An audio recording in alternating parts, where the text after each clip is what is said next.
away, nasty fleas. Aren't I supposed to be doing this bit? Go away, yonks. Pretty wicked, huh? If you want to see the full thing, it's on the CBBC channel today at 5 to 5, 4:55. Don't miss it. Couldn't find it anywhere, yonks. It's so cold outside. Oh, dude, you must have missed it. Oh, I'm sure it'll come by again. Hey, tell you what, you get warmed up, yeah? Huh? Here's Horrible History's Gory Games. I'll go again. Let me catch my breath. Yeah. Just rub a bit like that. Yeah. If mummies, rats and fleas ain't your thing and you don't like the sound of an exploding king, if you're easily scared and don't laugh at poo, you better turn off this show ain't for you. Still watching? Then let's test your brains with Horrible History's Gory Games. Horrible History's Gory Games. Hello and welcome to Gory Games with me, Dave Lamb, and my assistant, Rattus. Rattus? Oh, sorry, I was just preparing dinner. Oh, yeah? What are you having? Cockroach. Oh, lovely. How do you prepare a cockroach for dinner exactly? Oh, I say, hello, nice to meet you. Now I'm going to eat you. Yes. This is the show where he makes bad jokes while I test your knowledge of horrible histories with quirky quiz questions and gory games. So, let's meet today's horrible historians. Hi, I'm Jack. Hi, I'm Maisie. Hi, I'm Akajuku. Excellent. Everybody's here. To get everyone warmed up today, I've organised a Middle Ages game called Crusader Taste Test. The Christian soldiers, off fighting in the Crusades, were so badly supplied that they were often reduced to eating things like tree bark and wheat found in animal droppings. No way. Forget it. Our contestants are not eating animal droppings. No, they don't have to eat animal droppings, no. They're going to be taste testing Crusader meat. Really? All they have to do is correctly identify which is chicken, OK. which is beef, Fine. and which is the meat that truly starving Crusaders turned to. Slices of human flesh carved out of the bum cheek of a dead enemy warrior. So, contestants, which is the body bacon? Are you ready? 3, 2, No, 1. stop, right? Absolutely not. Don't worry, you won't have to do that. Not on my watch. You can't have children eating the bums of dead people. Actually, when you put it like that, yeah, we probably can't, can we? No. I think we should move on. I agree. Right, Jack, Maisie, Okachuku, you are playing to win year spheres. Each year sphere contains a historical date, and at the end of the show, your year sphere dates will be added up, with AD dates being added to your total and BC dates being subtracted from it. So, if these were your year spheres, we'd add 1,215, then subtract 480, giving us a total of, Rattus? 735. Right, well, that's right. How did you do that? Well, I added the 1 to the 8, put the 12 and the 4 into the tens column, carried the 0, and while you're distracted with all that, I sneak a look at the answers on your autocue. Yeah, very clever. At the end of the show, the person with the highest year score will win a unique, amazing prize. I pulled it out of the time sewers myself. Yeah, that's right. So your prize is hundreds of years old, was found in the sewers, and worse still, it's also had his grubby little hands all over it. Oi, technically they are not hands, they're feet. Whatever. Right, let's get cracking. And to find out who this round's about, it's over to the gory grid. It's the awful Egyptians. And your 4 Egyptian topics are myths, tombs, fashion, and war. So, Jack, you get to pick first. Have a little pick. Fashion. Let's hear the question. What was a popular Egyptian hair fashion for women? Was it A, wear a wig with a wax cone on it? B, shampoo your hair with crocodile weed? Or C, dangle onions and radishes from your plaits? So, is that A, B, or C? They've all agreed on A. Let's find out if they're all right or all wrong. The answer is A, wear a wig with a melted wax cone on it. The cone was perfume too, apparently. I'm not a woman. Fantastic. What a great start. A point apiece. Everybody's off the mark. Maisie, it's your turn to pick a topic. Tombs. Tombs. Let's hear the question. The question is, a dead Egyptian's tomb would contain a special scroll of spells and prayers to guide them through the dangers of the underworld. But what was it called? A, the Book of the Dead, B, Rough Guide to the Underworld, or C, the Dead Sea Scrolls? Let's see your answers now, please. Now, they've all in total agreement again. Let's see if they're right. The answer is A, the Book of the Dead. OK, Okachuku, your turn to choose a topic. Can I have myths, please? That is a question from Ratus Ratus. Thank you. According to Egyptian myth, why did the sun go down every night? Was it A, because it was drowned by the moon? B, it was swallowed by a cow goddess? Or C, it got sleepy and needed a rest? Let's see your answers now, please. Look at that. The boys agreeing with B. Maisie out on her own with A. Ratus, what's the answer? Well, I can tell you the answer is B. Yeah, it was swallowed by a cow goddess. Goddess of the sky, nut. I thought the cow was supposed to jump over the moon, not swallow the sun. Slight misunderstanding. The final topic in this round is war, and this is your question. To prove how many men they'd killed in battle, Egyptian soldiers used to cut off and keep what? A, the left hand, B, the right hand, or C, the head? Let's see your answers now, please. Look at that. Maisie and Jack agreeing with B. Okachuku on his own with C. What's the answer? The answer is B, the right hand. Oh, it's horrible, but it's true. And what that means at the end of the first round is that Jack, with a maximum total of 4, has won the first year sphere. Come on, Jack, come on down and choose your year sphere. Is that the one you're going for? Yeah? Yeah. Excellent choice. Or maybe not. Yes, you do not want one with a Stone Age date in it because that could be worth a few million minus points. So, winning the quiz means that Jack is automatically through to play the Egyptian game, but will he be alone or will the others get to play too? Let's find out. It's an all-play brainy game, which means all of you are heading off down that time sewer. Go on, Okachuku, lead the way. Cowabunga! Yeah, cowabunga indeed. Go on, Maisie. Stinks! Stinks. Go on, Jack. Whee! No one is entirely sure exactly how the Egyptians built the Great Pyramids. But one thing's for certain, it was nothing like this. Yes, it's time to play Pyramid Puzzle. 9 blocks, your challenge to work out which block goes where. We've even put the first block in place for you to help you along. First to finish wins the year sphere. So, ready, steady, get building! So here we go then with Pyramid Puzzle. Obviously, Ratus, the thing they're looking to do here is get the large pieces at the bottom, isn't it? That's right. The point to this game, Dave, is in fact the point. Absolutely. Okachuku, having a look at that piece from every conceivable angle, really was rotating it there, wasn't he, Ratus? The problem is with this game, Dave, if you just spend all your time considering one piece, you don't get anywhere. The best thing to do is push them all together and keep kicking them until they fit. Well, that's your theory, Ratus, and I'd keep it to yourself if I were you. Jack starting again. Good. Probably worth remembering that it did take 20 years for the Egyptians to build the pyramids. Yes. You have to say these 3 will probably be through in half the time. Although, having said that, you got a clock on this, Ratus. Yeah, there you go. I've got to be out after this. Blocks everywhere here. Nothing in the way of geometric shapes as yet, although, wait a second, there we go. Jack, I'm delighted to say, has completed the ground floor of his pyramid. Now we're getting somewhere. Jack very much in the lead. But Maisie rallying nicely herself. This is developing into a nice little battle. Maisie's got the ground floor too. Okachuku sadly hasn't yet. He seems to be lagging behind here, Okachuku. He really has got to pull his finger out if he wants to feature in this contest. Of course, the ancient Egyptians themselves were often paid in radishes and garlic for building their pyramids. Not sure Okachuku even deserves half a spring onion for what he's managed. Very disappointing salad he's going to be giving to his friends. Unlike Jack, because look at this. His second level is now complete. He just has 3 more pieces to construct. Surely it's only a matter of time. Only Maisie can catch him now. Because down at the other end, Okachuku is destroying what little pyramid he had in the first place. There is literally 2 pieces on him.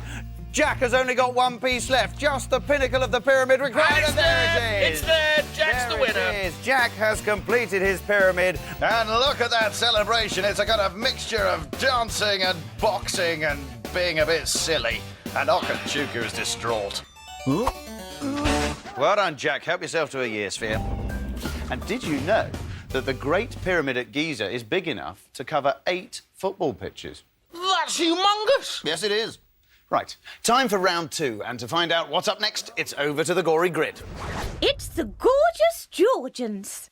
So, you all look pretty happy about the Georgians. Have you all revised them? Yes. Oh, Jack, you haven't. Bad luck. The other 2 are right up for it. Here are your 4 Georgian topics. Death, women, kings and smugglers. Maisie, it's your turn to pick first this time. What are you going to have? Can I have women, please? Women. True or false? Women were only allowed to vote in elections in Georgian times if they were rich. Let's see your answer now, please. So, Maisie and Okachuku going for true, Jack for false. What's the answer? It's false. Obviously, no women were allowed to vote in Georgian Britain, only male landowners like me. What a horrible man. Okachuku, your turn to choose a topic. Can I have death, please? True or false? In 1830, William Huskisson died in the first ever air balloon accident. So, is that true or false? Interesting. The boys agreeing on true. Maisie out on her own with false. What's the actual answer? It's false. Huskisson was run over by one of the first ever trains. A train impression there from Rassus. Jack, your turn to pick a topic. I would like kings, please. Is this true or is it false? King George I spoke next to no English. Let's see those answers now, please. Boys agreeing again on true. Maisie thinks that's false. What's the actual answer? It's true. That's right. He was actually German. And despite being King of Britain, he never bothered to learn English. You've never bothered to learn rat, have you, Dave? Oh, I can't say I have. I dread to think what he just said. The final question is on smugglers.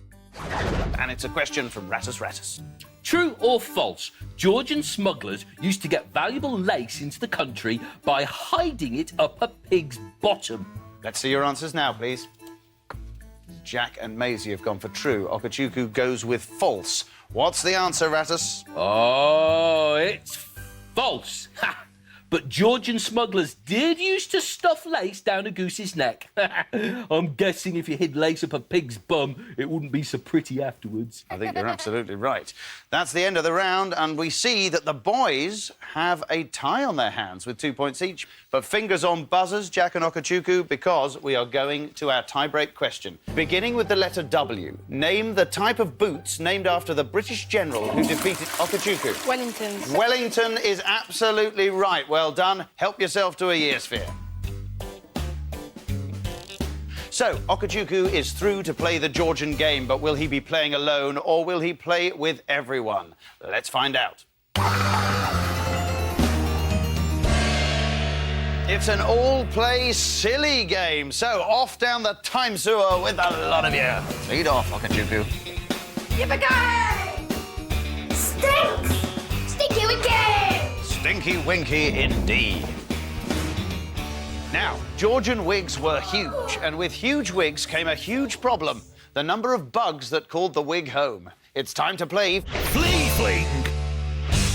Loads of fleas and lice will be flinging themselves from a giant Georgian wig. You have to catch as many bugs in your wig as possible. The player who catches the most wins the year sphere. Are you ready? It's time to fling those fleas. So here we go with the flea fling, and they're all out straight away. Lots of fleas and bugs and lice and all sorts of things coming out of there.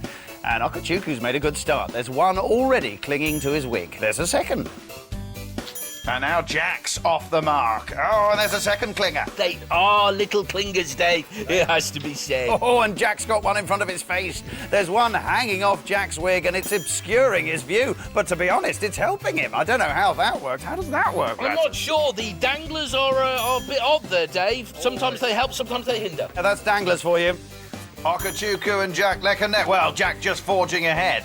forging ahead again. Nothing so far for Maisie, but there's still time left. And to be honest, Rattus, it's a very tricky game, this, isn't it? It's not as easy as it looks. Somehow you've got to keep your eye on the flea, but then not look at them. Well, you have to look to see where they're coming from, but then you have to remember to tip your head forward in order to catch the little blighters. Yes, because if you don't, you'll cop yourself a flea in the face, and because your face isn't made of Velcro, it will not stick. That's right, it'll just bounce right off. It will. Oh, and Maisie's got one.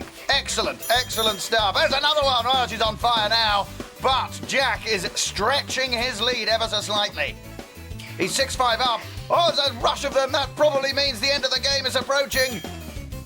Jack's gone 2 points clear. That could be a crucial lead at this stage. Okachuku gets one, Maisie gets one. Oh, it's terribly close, but just hanging on and winning the flea fling. It's Jack. He's got a wig full of lice, he's got a broad grin, and he's got a flea obscuring his face. Back behind your podiums. Maisie, you were going for them with your face a little bit, did you? I needed to see where they were. You have to move your head a little bit forward, because if you look at it, it'll hit your face, not your head. Jack, you had one across your face. How did you see anything? It was just, I saw fleas, lots of fleas, and I'm just wafting it about. It was so funny. Excellent. So, Jack, help yourself to another year's fear. Georgian wig fashion changed over the decades. Long wigs were popular until the 1760s, and then the fashion changed to shorter wigs. Does that mean that people took the wigs in for a haircut? I'll press on, if I may. Oh, yes, please do. Yeah, lovely. Over to the Gory grid, then, to find out what's up next. It's the vicious Vikings. And here are your all-important Viking topics. Assassins, blood axe, slaves, and Viking myth. So, Okachuku, it's your turn to choose first. What are you having? I would like to choose Viking myth. Let's hear that question. It's a question from Rattus Rattus. Certainly is. According to Viking beliefs, clouds in the sky are rarely A, floating sheep, B, good witches, or C, the brains of a dead giant. Let's see those answers now, please. And you're all agreed. You've all gone for C. Well, Rattus, are they all right or are they all wrong? Oh, I'm afraid, Dave. They're all right, yes! Yes! C! The brains of a dead giant. Imagine a Viking weather forecast day. We're expecting plenty of Sunna, the god of the sun, with scattered dead giant brains. Well done, Rattus. OK, Jack, your turn to pick a topic. I would like blood axe. Blood axe. How did Viking Egil Skallagrimson, real name, save his own life when he met his enemy, King Eric Bloodaxe? A, he pretended to be someone else. B, he wrote a nice poem. Or C, he begged for mercy on his knees. Let's see those answers now, please. There we go. The boys are going for B. Maisie on her own with A. What's the answer? The answer is B. He wrote such a good poem, the king decided not to kill him. Maisie, it's your turn to choose a topic. Can I have slaves, please? What was a Viking slave called? A, a thrall, B, a snall, or C, a maul? Let's see those answers now, please. Look at that. Jack and Maisie agreeing with A. Okachuku's going for C. What's the answer? The answer is A, a thrall. We gave them nice names like Oaf, Stinking, and Blobnose. I think they liked them. I really do. Maybe they did, maybe they didn't. We'll never know. OK, one question left in this round. It's on assassins. Let's hear it now. Let's see if you know this one. My question is, Anglo-Saxon king Edmund Ironside was finished off by a Viking assassin. But where was the assassin hiding? In Edmund's A, cupboard, B, toilet, or C, stable? Maisie had a reaction to that question. I think maybe she thinks she's got it. Is the answer A, B, or C? Show me now. Well, look at that. Complete agreement across the board. Everyone's gone for B. Are they all right or are they all wrong? The answer is B, in his toilet. Brilliant. Yes. So at the end of that round, Jack, with another maximum score, has won himself a year sphere. Help yourself to your 4th year sphere, Jack. So, Jack, as the quiz winner, you're obviously through to play the Viking game, but will you play alone or will the others play too? Let's find out. This time it's a single-player brainy game. So, Jack, get down that time sewer on your own. Woohoo! Many Vikings had names that spread terror. Names like Eric Bloodaxe that conjure up images of huge, hairy, axe-wielding Vikings. But not all Vikings had quite such terrifying names. It's time to play the Viking name game. 7 Viking names, but 2 are made up. You have to work out which 5 are real. Choose 5 names and move them to the real board. Then touch the Viking axe, I think it's been washed, to find out how many you've got right. Keep trying new combinations of names until you've got all 5, but you've got to be quick. You're against the clock. And your time starts now. Here we go then with the Viking name game. He's got to choose the 5 genuine Viking names and stick them on that board. And there's his first one, Svein Forkbeard. Well, that sounds like a name to conjure with, doesn't it, Rattles? It certainly does, Dave. Yeah, I wonder if he had a forky beard. I'm suspecting he probably did. Well, he's gone for 2. He's got a second one up there. There goes Eric the Scared, along with Gudmund the Excellent. Here comes the 4th one. What's he chosen for? Sigrid the Ambitious. And to complete his lineup, Olaf the Quiet. You have 4 right. And there's one of those wrong. Which is it going to be? What do you think it is? Eric the Scared comes off. I wonder if that was the wrong one. Up goes Eystein the Farter. You have all 5 right. And Eystein the Farter was a genuine man. Can you believe it? What cruel, cruel parents. Back you come, Jack. Help yourself to another year sphere. Look at that, you've got a full podium. So well done, and you're quite right. Harold Puddingface and Eric the Scared aren't real Viking names. Rattus, do you know which British city is named after Svein Forkbeard? Oh, yes, I do. I know this. Swansea. Correct. So, to those of you who live in Swansea, be grateful your city wasn't named Forkbeardsea. Or, more importantly, it wasn't named after Einstein the Farter. Time for the final round. And what's the gory grid got for us this time? It's the terrible Tudors. No quirky quiz in our final round. It's straight to our big all-play Tudor endgame, and it's a very, very silly one. Everyone, get down that time sewer. Cowabunga! Now, Henry VIII certainly liked his food. Nonsense. I didn't like food. I loved it. Absolutely loved it. All right, he loved his food, and he wants feeding now. It's time to play... Who ate all the pies? You have to grab pies and chuck them into the hungry king's mouth. A task that can only be hindered by the fact that we've attached you to bungee ropes. Apologies for that. The person who gets the most pies in their Henry's mouth in the time limit wins the year sphere. 3, 2, 1, it's pie time. Here we go then with who ate all the pies, and the answer, of course, to that is Henry VIII. And it's all about technique, this game, and there's... Oh, and I have to say I like Okajuku's. Oh, I like that a lot. That is the classic Frisbee. And look what he does. Look what he does here. Oh, beautiful. 2 out of 2. What Okajuku's doing is that he's resisting the spring-back tension in the bungee. He's steadying himself, and then he's just frisbeeing the pie straight through the gob. Here he goes again. Look at this. Textbook. Beautiful stuff. Wow, what a tremendous player he is. And the others are shell-shocked. They are absolutely shell-shocked by what's happening in Okajuku's lane here. There's Jack. He's got the underarm hoik going, and he scores one there. Fair play to him. The pie man busying himself as always. A terrific pie man there. It's very lucky to get him. He really does prepare a lovely pie. I wonder whether or not fruit or meat is having an effect here, because some of the pies are meat, some of them are seafood, and some of them are just full of cotton wool. Well, that's interesting. It's a very, very interesting point, Rattus, because that will affect the trajectory. Although whether Henry VIII would have liked seafood, I think he's very much a meat pie man, isn't he, Rattus? I would have said so, Dave. Yeah, I wouldn't be surprised if he was allergic to seafood and to dieting, of course. She gets pinged back very sharply, doesn't she, Well, she Maisie? does get pinged back sharply, Dave, but the tension is set to the right momentum for the size and weight of the child.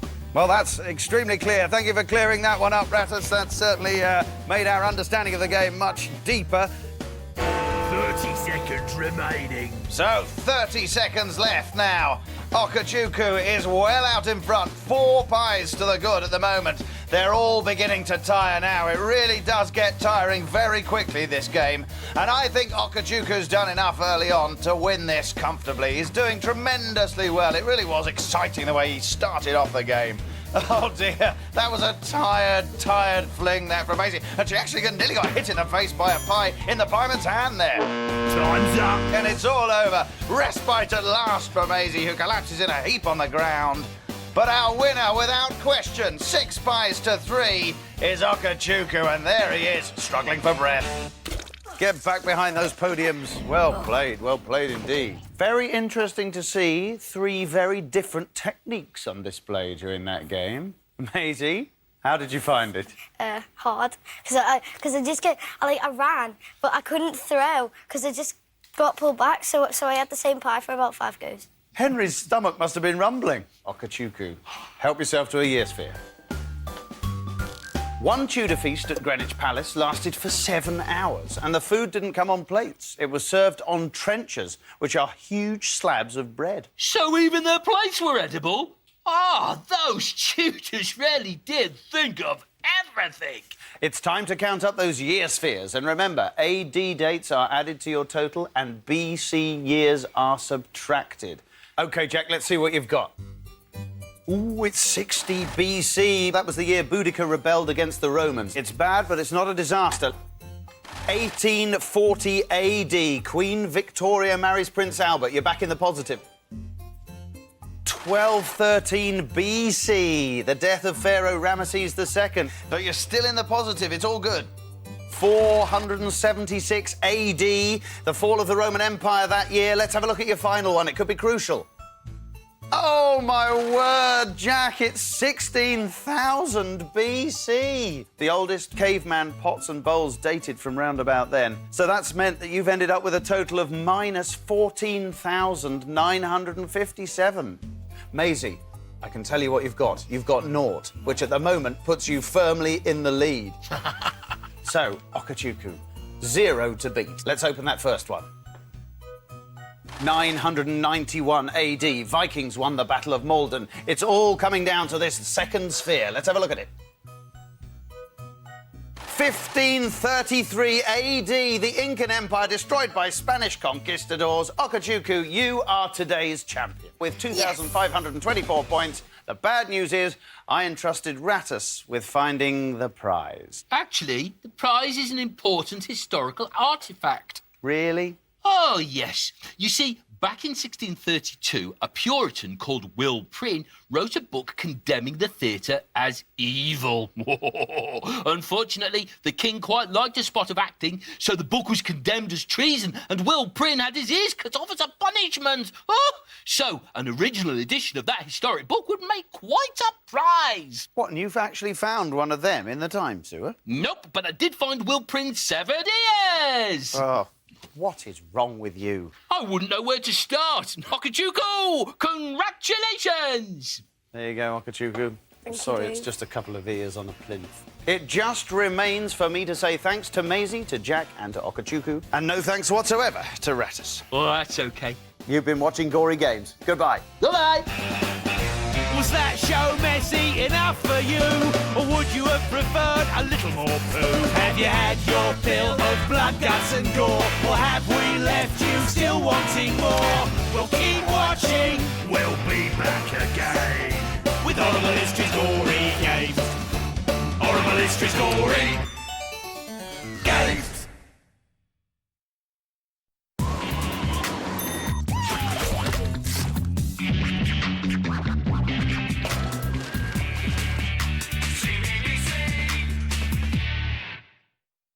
Hey everybody, Chris and Ben in the CBBC office. We've got Wizards vs Aliens coming up in a bit, including a behind-the-scenes look at the show as well, so stay tuned. Hey, Yonks, speaking of behind the scenes, I've got a sneak peek for you. Oh, let me guess, Young Dracula Files is up next, so it's Young Dracula, right? No, better than that. Everyone says that old Dracula's pretty rubbish, but Dodge tells me it's pretty good, so here you go. No. This is a sneak peek behind the scenes of old Dracula. No!